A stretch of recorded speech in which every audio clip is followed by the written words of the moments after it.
Тэгэхээр бид өнгөрсөн 2-7 хоногт эзэн үгнээс сонссон зүйл маань яг үүндээ гэр бүлийн талаар харсан байгаа. Эхнэрийн талаар, нөхрийн талаар, хүүхдүүдийн талаар, эцэгчүүдийн талаар. Харин энэ бүх зүйл маань хаанаас эхэлж байгаа вэ гэхээр гэрлэлт гэдэг зүйлээс эхэлж байгаа. Тэгэхээр Библи бидэн дээр гэрлэлтийн талаар энэ тэндгүү маш олон үгсөө хэлж өгсөн байгаа. Харин бид Еврей номон дээрээс өнөөдөр хэсэг харж байгаа. Тэгэхээр Еврей номынхон 13-ийн 4-р ишлэлийн эхний өгүүлбэрийг хардаа. Энэ 3 өгүүлбэр байгаа шүү дээ. Эхний өгүүлбэр харах юм бол гэрлэлтийг бүгд хүндлэх түн гэж хэлсэн байна. Тэгэхээр эзэн бурхан өөрийнхөө үгэн дээр гэрлэлтийг бүх хүмүүс, за тэр нь итгэгч үү, итгэгч биш үү, тэр нь Аз уу, Европ уу, Африк уу хамаагүй бүх хүмүүс гэрлэлтийг яагаарсаа гэж хүсэж байна? Хүндлээрээ гэж хэлж байгаа. Тэгэхээр гэрлэлтэнд хүндэтгэлтэй хандах ёстой маа. Гэрлэлтийг хүндлээрээ гэж эзэн хэлж байна. Нэг осны гэрлэлт гэдэг зүйл. Та бүхэн бодож үзэж байсан хүн ер нь яагаад гэрлэлт юм болоо? Би ер нь яагаад гэрлэх гэж байгаа юм болоо? Би ер нь яагаад гэрлэлтийн талаар бодож байгаа юм болоо гэж. Бурхан анханасаа хүн төрлөختний бүтээхтэй бүтээхийн зэрэгцээ гэрлэлт гэдэг зүйлийг бүтээн бий болгосон шүү дээ. Цаал нэг байгаа хүмүүс? Амен. Хүн яагаад гэрлэлдэг вэ? Бурхан хүний бүтээхтэй эрэгтэй эмэгтэйгээрээ гэрлээсэ гэж анханасаа төлөвлөж өөрөө хамгийн анхны гэрлэх ёслолыг үйлдсэн байдаг шүү дээ. Санаж байна тийм үү? Адамыг гүн ойронд автуулаад тэрээр хавиргаар нь Яваг бүтээгээд түүний сэрх үед нь Яваг яалаа авчирж ирдэг шүү дээ. Харин Адам Яваг харахтаа махнаас минь салсан мас, яснаас минь авсан яс гэж хэлдэг тийм үү? Эрэгтэй хүнээс гарсан тул чамайг эмэгтэй хүн гэж нэрлэе гэж. Өөрөөр хэлбэл энэ маань хормын хамгийн анхны гэрлэх ёслол болсон байгаа даа. Тийм учраас нөхөр нь энэчнээ ингэ сууж агаад аав нь тийм үү? Сүйд бүсгүй авчирж орж ирдэг шүү дээ. Тэгэж сүйд залууд өгдөг байгаа. Энэ чинь цаанаасаа бишээс цуртаагаар бий болгосон гэрлэх ёслол юм байгаа даа. Тэгэхээр бид ирээдүйд гэрлэх болно. Мэдээж зарим нэгэн аймагуд харилцан адилгүйгээр гэрлдэг л дээ. Ямар ч ихсэн гэрлэлт гэдэг энэ зүйлийг бурхан бүтээсэн бөгөөд хүн төрлөختөнд тэр журмын дагуу гэрлэлдэг юм байна. Мөн бас бурхан энэ хүн гэрлэлтнийг яаж хандаасаа гэж хүсэж байна? Хүндлэлтэй хандаасаа юм байна. Таалхуу гэрлэлтийг хүндлэх тун, гэрлэлтийг хүндлэх тун юм байна. Тэгэхээр эхнэр нөхөр үр хүүхэд эцэг эхлээд юунаас үүсэж байгаа учраас гэрлэлтээр үүсэж байгаа учраас мөн бас эзэн гэрлэлтийг бий болгосон учраас гэрлэлтийг яах ёстой маа? Хүндлэх ёстой. Би дахин захимаар байгаа. Гэрлэлтэнд бид хүндэлтэй хандмаар байгаа. Гэхдээ өнөөдөр бидний амьдарч байгаа энэ нийгэм бас бидний найз нөхөд, эргэн тойрны хүмүүсийг харуул гэрлэлтэнд маш хүндлэлгүй хандж байгаа зөндөө олон үйлдэлүүд байгаа.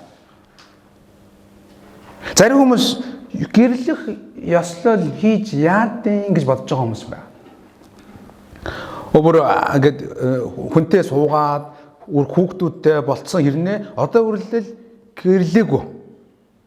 Тийм хүмүүс зөндөө байдаг.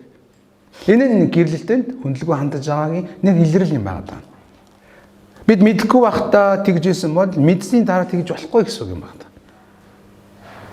Одоо ч өнөөдөр хэдүүлээ жоохон хүнд чим шиг, гоё чим шиг, хэцүү чим шиг, эвтэй чим шиг, эвгүй чим шиг үгсүүдийг сонсох болно шүү. Сэтгэл зүйн мэтгэлтэй байгаа. Гэрлэлтийг хүндлээр юм байна. Тэгэхээр гэрлэхгүйгээр амьдарч байгаа байдлаас гадна хамтран амьдарч байгаа байдал хүртэл гэрлэлтийг хүндлэхгүй яваа хэрэг юм байна. Өнөөдөр бидний нийгэмдэр хамтран амьдарч нь зөндөө байгаа. Мөн биз заримдаа бүр 10 жилээс хүртэл хамтран амьдарч байгаа тохиолдлууд мэрсэр байдаг.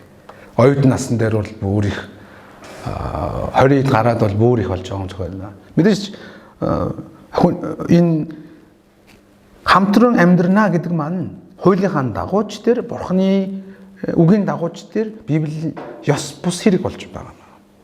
Гэхдээ судалгааны хальт харсан чинь Монгол улсын хэмжээнд 18-аас 22 оны хооронд хамтран амьдрагч нарын дундаас 24 билүү 22 мянган хүүхэд төрсөн байгаа байхгүй. Тэгэхээр ч одоо хамтран амьдрагч нар их байна гэсэн юм байна. Ягаад хамтран амьдарч ийм ихээр үдсэж байгаа байхгүй юу? Сүүлийн үед дэлхийн хөгжлөөс болоод хүмүүс бас тэгж байгаа хүмүүс байгаа. Залуучуудын бодол нэлийн гажиж байгаа. Энэ хүнтэй хамтран амьдарч үдсэж жагаад болохгүй бол дахиад дараагийн хүнтэй хамтран амьдрна гэсэн тооцоололоор хамтран амьдарч байгаа тохиолдлууд. Тэгэхээр хамтран амьдрна гэдэг маань гэрлэлтэнд ямар хандахгүй байна гэсэн үг. хүндлэлтэй хандахгүй байгаа хэрэг юм аа гэсэн юм аа. Дараагийнх нь юу гэж болох вэ? Хүмүүс амархан нийлж байгаа, амархан салж байгаа. Мөн аав ээж хамаатан зад нь хажуудлаас нь сал нийлж яад. Эсвэл наатгандаа нийлж гих мэдчлэн гэрлэлтэн амархан салж нийлж байгаа үйлдэл хүртэл гэрлэлтэнд хүндлэгүй хандж байгаа хэлбэр юм байна. Та тийм жишээ мэдж байгаа сте. Намайг ярихаар хамаатнуудаа найз нөхдөд бодоод үзээрэй. За угаасаа тийм жишээ зөндөө байгаа. За нэг хэсэг нэг улсаас чинь шинэ гэр бүлдээ 500 мянган төгрөг өгнө гэсэн чинь зөндөө олон хүмүүс ямар юугүй хамааралгүй ирнэ гэрэлтээ бүртгүүлээд мөнгө аваад хувааж авчихсан тохиолдол зөндөө. Гэрэлтэнд ямар хандсан гэсэн үг байлаа. Хүндлэгүй хандж байна гэсэн үг байна. Заримдаа нэг нөхөр нь ч юм уу ихнэр нь жоохон алдаан гарангууд хадам ээж юм уу дундаас нь орж ирээд сал наанаас ийм удаа амьдрал гэж юу байдیں۔ Энэ Библиэлд үг хэлдэг үлээ. Садар самуунаас бус шалтгаанаар ихнэрээс нөхрөөс салах нь завхарж байгаа хэрэг юм аа гэдэг шүү дээ. Тэр энэ бол гэрэлтэнд хүндлэгүй хандж байгаа хэрэг юм байна. Ингэж ярихаар та бүхэн ингэж болохгүй юм шүү гэдгийг бодоорой. Мөн ижил хүүстэнтэйгээ гэрэлж байгаа явдлууд хүртэл. Мөн бас хүн ямар нэгэн амьтантай гэрэлж байгаа зарим тохиолдолд бүр сонин өөрөө өөртөө гэж гэрэлж байгаа тохиолдол байгаа. Эдгээр тохиолдлууд нь хүртэл гэрлэлтийг хүндлэхгүй байгаа илэрл юм байна. Ижил хүүсний үйл явдал бол бид Ром номын 1-р бүлэг дээрээс мэднэ шүү дээ. Бурхныг хүн төрлөختөн орхисноос болж гарч ирсэн гэмт үйлдэл шүү дээ энэ. Энд ойлгож байна уу? Мөн дахиад судалж үзсэн чинь аль хэдийн салцсан ирнэ. Салаад олон жилийн өмнө салаад өөр хүнтэй суугаад хүүр хүүхдүүдтэй болцсон ирнэ. Одоо хүртэл гэрэлтийн баталгаагаа салгуулаагүй хүмүүс байна. Энэ нь ухаан гэрлэлтэнд хүндлэгүй хандж байгаа хэрэг юм байна. Нэг нь салцсан бол гэрлэлийн баталгааны хувьд ч гэсэн салгаад цэвэрхэн явах хэрэгтэй байна байхгүй. Тэг тэнцэнэ салааг байна гэдэг чинь энэ чинь яагааг байна гэсэн үг үү? Нийлээг байна гэсэн үг үстэй. Тэр бид гэрлэлтэнд эзэн хэлэхдээ гэрлэлтэнд гэрлэлтийг бүгд хүндлэх түүн гэж хэлсэн байгаа юм шүү. Тэгэхээр манайха яаж ин ойлгомжтой ярьж байгаа шүү дээ тий. Тэгэхээр бид гэрлэлтэнд хүндлэлтэй хандлагатай хүмүүс болцгоо юм байна. Дахин хэлье. Гэрлэхгүй байх, хамтран амьдрах, амархан салж нийлэх, өөр зүйлтэй хүнтэй гэрлэлтэд туслуулахгүй байх гэх мэт үйлдэлүүд нь гэрлэлтэнд хүндлэхгүй байгаа хэрэг юм байна шүү. Тэгэхээр та бүхэн надаас хол байна гэж битээ бодоор нэг үдсэн чинь та яг ийм байдал орцсон байдаг юм шүү. Нэг үдсэн чинь хамтран амьдэрсэн байдаг юм шүү. Би нэг дүү хамтран амьдраад байхгүй юу? Очоо хэлсэн. Уулзангаа. Тэгээд яалаа гэрэлтэй хийгээч гэсэн. Мөнгө байхгүй байгаа даа. Мөнгөтэй болчвол гэрлэг ослын зэрэг хийчмээр байна. Тэр нь заахад тэгвэл тийм байгаа. Ядаж гэрэлтийн баталгаагаа хийлгэж гэдгсэн. Нэг гэр бүл хүлээн авсан. Окей за тгийгээ яг гэрэлтийн баталгаа хийлгэсэн. Нэг гэр бүл аваагүй. Гэр бүлч хамтран амьдарч байгаа хоёр маань авахгүй яваад байгаа. Харин тийм ярин мэдж байгаагаа гэдэг. Гозан ингээл 10 жилээ төгсөөд оюутан болоод ихээр хамтран амьдрал руу орж ирж байгаа нэг байдаг. Тийм учраас бид тэгж болохгүй юм шүү. Гэрэлтэнд хүндлэлтэй хандж байгаа. Гэхдээ дараагийн өгүүлбэр дээр гэрэлтэнд хүндлэлтэй хандахын маш чухал үйлдэл байгаа юм. Хамт уншлаа 3. Орд ирэнч бүү бузартаг гэж хэлж байна. Бүгд гэрлэлтийг хүндлэх тун. Энэ гэрлэлтийг хүндэлж байгаагийн хамгийн тод жишээ бодит үйлдэл бол орд ирээ бузарлахгүй байх явдал. Амен. Орд ирээ бүү бузарлах тун гэж хэлсэн байна. Энд хэлж байгаа орд ирийг ямар үед бузарладаг вэ гэхээр цохисгүй бэлгийн харилцаанаас болж орд ирийг бузарлаж байгаа. Энэ нь жоохон одоо сериосны юм л орж байна шүү. Гэрэлтээс өмнөх бэлгийн харилцаа, гэрэлтээс гадуурх бэлгийн харилцаа. Орд ирийг бузарлаж байгаа гэмт үйлдэл юм аа. Тиймээс эзэн гэрэлтийг бүгд хүндлэх тун гэж хэлээд орд ирэнч бүү бузралгад гэж хэлсэн юм аа. Учир нь орд ирээ бузралж байгаа буюу гэрэлтээс өмнөх бэлгийн харилцаа нь Цаашаа нь гэрэлтээс гадуурх бэлгийн харилцаа нь гэрэлтийг хүндлэхгүй байгаа бодит үйлдэл гэсэн үг юм байна. Момцтэй. Тийм хүмүүс биш байгаасаа гэж өрөөж байна. Тиймээс бидний хувьд бэлгийн харилцаа гэдэг энэ зүйлийг маш зөвөр ойлгож авах хэрэгтэй юм байна. Бурхан бэлгийн харилцааг ямар хүмүүсийн дотор өглөө? Нөхөр ба эхнэрийн буюу гэр бүлийн дотор л өгсөн юм байна. Өмнөх би нэг зуны кемп дээр бэлгийн харилцаанд ярьжсэн шүү дээ. Бэлгийн харилцаанд ормоор байгаа мó? Ормоор санагдчихвэл гэрлээ гэж. Болоо. Гэрлээс өмнөх бэлгийн харилцаа, гэрлээс гадуур бэлгийн харилцаа байх боломжгүй юм байна. Тэгм учраас Илч Паул Коринт номдэр юу гэж хэлсэн бэ? Тэр хэн нэгэн шатаад байвал гэрлэгээ л гэсэн. Мөмстэй залуучуудаа, ирчүүдээ бэлгийн харилцаа гэдэг бол зөвхөн эхнэр нөхрийн хооронд бий болж байгаа зүйл юм аа. Тэгэхээр энэ талаар энэ хоёр өдөр манай энэ лекц болсон байхгүй. Тэгээ би лекцэн төсөл асуулт асуудаг. Тэгээ би хүмүүсийн төлөвлөлд нэг асуулт асуучихгүй. Ингэж асуусан байгаа. Гэрэлтээс өмнөх бэлгийн харилцааны юмд алдаа гаргасан хүмүүс байвал яах вэ гэж асуусан. Тэгэхээр миний энэ үгийг тэр пастор үлгэж аваад юу гэж хэлсэн бэ? Алдаа энэ алдаа биш. Энэ бол завхрал гэж хэлсэн байна. Энэ завхрал гэдэг үнсгээс харах хэрэгтэй шүү гэж. Би бол хүмүүс чинь зөөлөн болох гэж оролдоод алдаа гэж ярьсан. Тэгсэн яг үгийн дагуу яг үнэнг нь хэлсэн л та нэрэж үнэн байна та. Энэ бол завхаарал юм байна та.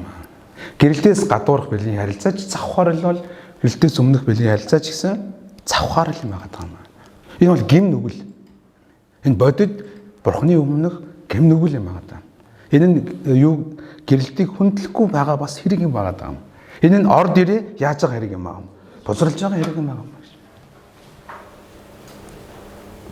Тан сая сэрээс нэрээ хандаа маа. Тэгээ та бүхэн зарим нь бодож байгаа надаас хол сэдв байна даа гэх. Хол байж байгаа л ойрхон болчт юм билээ ч. Сайхан нэг дүү та нэр нууц юм чинь яаж нэр мөр хэлэх вэ тийм ээ. Нэр нь хэлэхгүй бай. Сайхан нэг дүү бас ингээд гэрэлтээс өмнөх бэлгийн харилцааны алдаа гаргаад тэгээ би өмнө танад хэлчихсэн шүү дээ. Тим хэцүү байгаа мó гэж загнаж ирсэн гэж.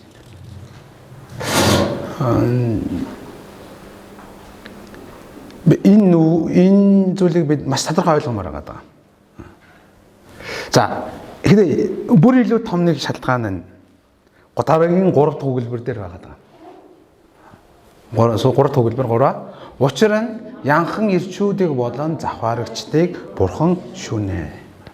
Яг үүндээ өнөөдөр энэ үгийг та бүхэнд хуваалцуулсан шалтгаан нь энэ шүүн гэдэг үгнээс болж юм байна. Эзэн тодорхой хэлж байгаа юм. Орд ирээ бузарлаж байгаа хүмүүсийг ирчүүдийг ямар ирчүүд гэж хэлж ийн гэсэн үг. Янхан ирчүүд гэдэгт тодорхойлж байгаа. Жохон хүнд үг байгаа ч тийм. Гэтэ энэ янхан гэдэг энэ үг арай өөр очуулган дээр завхаарагч гэсэн утгаар бас садар самуун гэдэг утгаар бас орчуулсан байдаг. Ямар тааж янхан ирчүүдийг болон завхаарж байгаа тэр эрэгтэй бай, эмэгтэй бай тэр хүмүүсийг бурхан яах болно? Шүүх болно гэж хэлж байгаа. Энэ нь итгэгч хүнд чамаатай, итгэж биш хүн ч гэсэн хамаатай юм байна. Өөрөөр хэлбэл орд ирээ бузарлаж гэрэлтэнд хүндлэлгүй хандаж байгаа тэр хүмүүстээр бурхны шүүлт буудаг юм аа гэсэн үг юм байна. Хизүүж гисэн амин. Библи тодорхой тэгж хэлсэн байна. Бурхны шүүлт бунаа.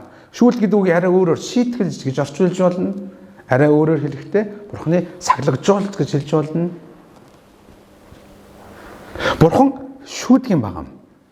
Бурхан итгэж хүмүүсийг шүүдэг, итгэж биш хүмүүсийг ч шүүдэг юм байна. Библиэлд бурханы шүүлтийн талаар юу гэж хэлсэн байдаг вэ? Хамт харъя. Яаков 4:12 дээр. За, Яаков 4:12. Яаков 4:12 тэр бол хууль тогтоогч ба шүүгч нь зөвхөн ганц байдаг бөгөөд тэр нь аварч устгаж чадна. Харин хөршөө шүүгч чи хэн бэ? Амен. Яг энэ хэсгээр хөршөө шүүхгүй байх талаар ярьж байгаа ч гэсэн бурхан шүүгч юмаа гэдгийг тодорхойлж өгч байгаа. Хуулийг тогтоож байгаа нь. Өөрөөр гэр бүл ийм байна, тийм байна гэдэг хуулийг тогтоож байгаа нь бурхан бас энийг шүүхэн ч бурхан. Бурхан шүүгж байгаа учраас авардаг, шүүж байгаа бол устгаж бас чаднаа гэж хэлж байгаа юм. Хүмүүс ор дээрээ бозарснаас болж бурханы шүүлтийг авж байгаагаа их итгэж биш хүмүүс ихийг нь мэдэхгүй юм байна. Амьдралд нь зүгээр л асуудал гарч байгаа л гэж ойлгож байгаа ч үүний цаана бурханы шүүлт байгаа гэсэн утгатай юм байна. Та нар хайж гинөө.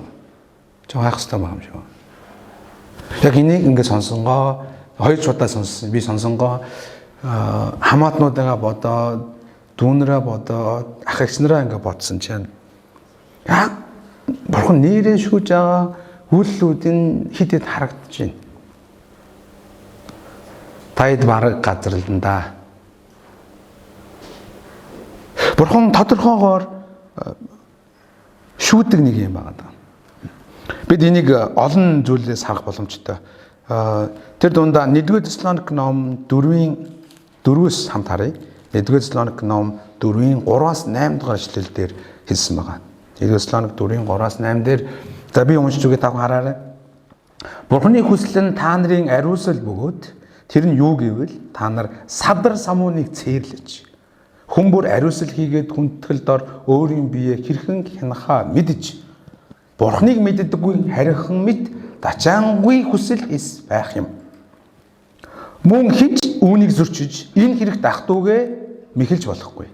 Би та нарт урд хэлж чухалчлан анхааруулж байсанчлан энэ бүхний төлөө өшөө авах чинь эзэн юм аа. Учир нь бурхан биднийг цэвэр босын тулд бус харин ариусал дуудсан билээ. Тиймд үүнийг эсэргүүцэх чинь хүнийг бус харин та нарт сүнсээ өгдөг бурханыг эсэргүүцэж байна. Амен. Ялангуяа бүгдээрээ 6 дугаар ишлэгийг хараад байгаа юм. За. Хинч үүнийг зөрчиж хамт уншихаараа мөн хинч үүнийг зөрчиж энэ нэрийг дахтуугаа мэхэлж болохгүй. Би та нарт урьж хэлж чухалчлан анхааруулж байсанчлан энэ бүхний төлөө өшөө авах чинь эзэн юм аа. Чухалчлан Паул цагж байсан юм аа. Энэний төлөө өшөө авж байгаа нь бурхан юм аа. Өөрөөр шүүн гэдэг үгийг арай өөрөөр илэрхийлсэн үг байгаа юм. Өшөө амнаа. Бурханы бүтээсэн гэлэлтийг хүндлэхгүй байх. Өөрөөр хэлбэл ор дээрээ бозрлож байгаа байдлалд бурханы өгж байгаа өшөө авалт юм аа гэж. Бид одооноос энэ ойлголтыг бүр илүү батжуулмаар байгаа юм шүү. Таад бурхан наамд өшөө аавна уу үгүй ээ над хамаагүй гэж явах юм бол тэглээгээд бурхан өшөө авах байлна гэсэн үг биш шүү дээ. Жан туулаад үзье. Яаж өшөө авахыг харахгүй юу? Гэтэ тэгмээргүй шүү дээ бид нар чинь. Бид итгэж биш хүмүүсийн дээр бурханы шүүлт ирдэг гэдэг дээр бичээс угаас маш тодорхой ирдэг. Тэд дундаа бид юуг харж болно? Хуучин гэрээг Библи манайхаа ихэнд Библи уншихгүй байгаа юм да. Хуучин гэрээг унших юм бол Канаан нутаг дотор байгаа 7 үндэстэнг эзэн Израильчуудаар оруулаад устгуулдаг. Тэдний шалтгаан нь гим нүгэлтэд дундаа садар самуу маш их байсан. Тэм учраас бурхан тэднийг шүүхдээ Израилийг ашигласан байдаг. Содом Гомор бас адилхан тийм үү? Бэлгийн харилцааны үед завхарсан байдаг. Тиймээс Тэнгэрээс гал буулган шүүдэг. Мөмж. Тэгэхээр эзэн гим нүгэл тэр дундаа завхаарлын ор дээрээ боцорлж байгаа гим нүгэлд шүүж байгаа юм шүү гэдэг битэн мартаа байна. Харин энэ зүйл өөрөө итгэж хүмүүс ч гэсэн хамаатай байна. Загалмаагаар дамжуулан бид Иесус Христийн загалмаа өглөө дамжуулан бид өнгөрсөн одоо ирээдүйн бүх гим нүгэл уушлагдаж бид бурхны хүү охин болсон мөн ч гэсэн. Бурхан ор дээрээ боцорлж байгаа хүмүүсийг шүүж байгаа юм аа. Бурхан угаасаа шийтгдэг, шүүдэг, өшөө авдаг нэг юм байна. Үүнийг бид Үлс ном 5 дугаар бүлгээс харж болдог. Үлс ном 5 дугаар бүлэгт Ананы Сафира гэдэг хоёр хүн гардаг шүү дээ. Талбайгаа зарчаад талыг нь нуучаад талыг нь авчиж ирээд бүтэн өргөж байгаа шүү манайхаа. Бид амар хөргөл өргөж байгаа гэд худлаа ирчдэг. Тэрнээс ч хоёул яадаг юм лээ. Тэр хоёулаа худлаа ирдэг, хоёулаа тэр дайраа үхдэг. Момж шинэ гэрээний цаг шүү дээ. Загалмаанаас хойших цаг үеч гисэн бурхан тийхүү сануулаа өгч идэг. Мөн бас эзэн шүүдэг юмаа гэдгийг бас нэгэн чухал үйл явдлаас харж болдог нь юу гэхээр эзний зоог байдаг юм да. Коринт чуулганыхан эзний зоог нь маш хүндлэлгүй хандсны улмаас эзэн тэднээс тэднийг шийдгсэн тухай гардаг. Шинэ гэрээ шүү энэ дээр. Бүгд хамт харнаа. 1-р Коринт номын 11-с 1-р Коринт ном 11 29-30 дээр. За, олсноо 3. Учир нь идэж ууж буй хүн биеийг зөв нэгтэлгүй идэж уувал өөртөө шийтгэл авчирнаа. Үүнээс болж та нарын дунд сул дорой өвчтөө нь олон байгаа бөгөөд нилээд нь нойрсож байна. Амен. Коринт чуулганыхан эзний зоогонд хүндлэг ханд тэд нар бүр ингээд баг эзний дарсыг ууж байхдаа сотурж уудаг байсан юм байна да. Нилээ эмх замбраагүй идэж ууждаг байсан учраас тэд нар шийтгэл ирсэн талаар хэлж байна тийм үү? За сайн хараарай манайхаа 29 дээр хэлэхдээ 30 дээр хэлэхдээ үүнээс болж та нарын дунд сул дорой дараа нь өвчтэй тэгээд нойрсон байна юм аа. Шинэ гэрээний цаг үед Бурхан эзний зогт хүндлэггүй хандсан хүмүүс төр ингэж шийтгсэн юм аа гэж байна. Харин нөгөө талаар харин эзний зогон дээр хүндлэггүй хандж байгаа бол юм байгаа бол гэрлэлтэнд бас хүндлэггүй хандах нь ийм зүйлийг авч ирэх магадaltaй юм аа гэсэн утгатай юм аа. Сул дорой байдал. Эдгэлийн өвдөн сул дорой байж муу нэгний хамгаалдаггүй болно гэсэн юм аа. Ихэнх тохиолдолд энэ нь эзэн түүний залбирлыг сонсохгүй байгаагаар илэрдэг юм байна. Дараагийн зүйл нь юу гэхээр өвчин байгаа. Олж байна. Нөгөө хүн бол би зөв өвчин тусчлаа л гэж бодож байгаа шүү дээ. Гэхдээ үүн нь Бурхны юу байж болох юм аа? Шитгэл, өшөө авал буюу шүүлтэж болох юм аа гэсэн үг юм. Гэхдээ хамгийн амаар нь юу гэж? Энэ нь зарим хүмүүс нойрсчээ буюу нас баржээ гэсэн үг юм байна. Эзний зоогонд хүндлэггүй хандлаас болж нас барж байгаа юм. Завхаарснаас болж бас тийм зүйл бий болох боломжтой юм а гэсэн үг юм. Гэхдээ яг үүндээ миний ойрд яг ийм нэг жишээ байгаа даа байхгүй юу? Нэг юм итгэлийн ах байсан юм. Мундаг ах байсан. Ах бэлгийн харилцааны хувьд чуулган тодорхой хэмжээ удирдлагын байр суурьнд байдаг хүн байсан байхгүй юу? Ээж чад нэр мэл усаа хэлэх боломжгүй ойлгож байгаа илүү. Тэгээ тэр ах болохоор сүүлдээ тэр ах гэдэг юм сонирн болчихсон заяа. Яаж юу гэж ярьдаг болсон бэ гэхээр бэлгийн харилцаа гэдэг зүйл чинь хүний биологийн хэрэгцээ байхгүй юу гэж. Миний яриа гараад хүний яриагаа солиорч эхэлсэн. Чуулганы удирдлагын байранд байгаа юм шүү дээ. Тэгээ хамт машин бариа явж байгаа хол ингээ явж байхдаа хажуудаа эмэгтэйчүүдэд тэгж ярьдаг байсан талаа сонсогдож байгаа байхгүй. Тэгээ анх нэг удаа би тэр хүний талаа тийм яриаг сонсчоод чимээгүй өнгөрсөн. Тэгээ би удирдагч нарт нь сануулсан. За энэ хүн чинь нэг жоохон сони юм яриад яваад байна шүү гэдэг. Тэгээ дараа нь тэр хүн боддоор энэ үйлчлэг гаргасан. Эхнэрээсээ гадуурах харилцаанд.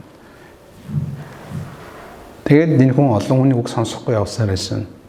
Тэгээд сүлдээ нойрсон байдаг. Хэдэн хэцүү.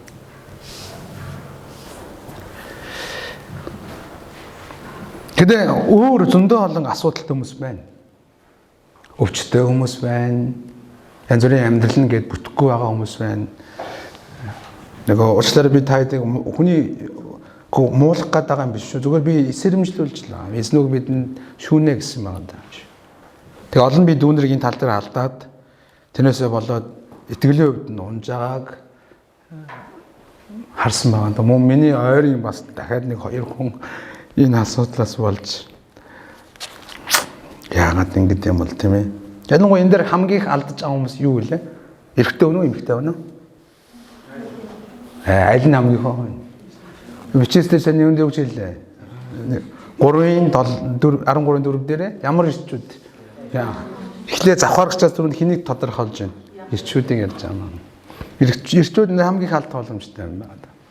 Гэхдээ хүндээ ирчүүд алдчихна гэдэг завхаарч ийн гэдэг чинь ганцаараа биш шүү гэдэг ойлгож байгаа. Ер нь эрэгтэй хүний унгаадаг 3 зүйл байдаг гэдэг шүү дээ. Юу гэдэг лээ? Мөнгө, эрх мэдэл, эсрэг хүсэлт. Битэн мартдаг юм аа шүү. Эзэн шүүнэ юм аа. Энэс болоод яадаг гинэ сул дорой байдал, өвчин, мөн заримдаа нойс тохиолжсэн харж ирэх боломжтой маа гэсэн утгатай байна. Тиймээс бид гэрлэлтэнд ямар хандах юм аа? хүндэлтэй хандаж ор дээрээ яахгүй байх юм аа. Бузруулахгүй байх ёстой юм. Хэрвээ бид ор дээрээ бузруулвал эзэн яах болно? Шүүх болно юм байна. Итгэлийн зам энэ бидний эзэн итгэж байгаа итгэлийн зам бол маш өндөр ёс суртахууныг биднээс шаардж байгаа зам юм шүү. Би дахин өмнө ярьж ирсэн. Хэрвээ би хүртэл энэ дээр алдах юм бол бүх юм орхиод гудамд гарах. Өөр зам байхгүй. Миний нэг таньдаг заавчлаараа хүн дандаа хүн жишээ их олон байгаа байхгүй юу?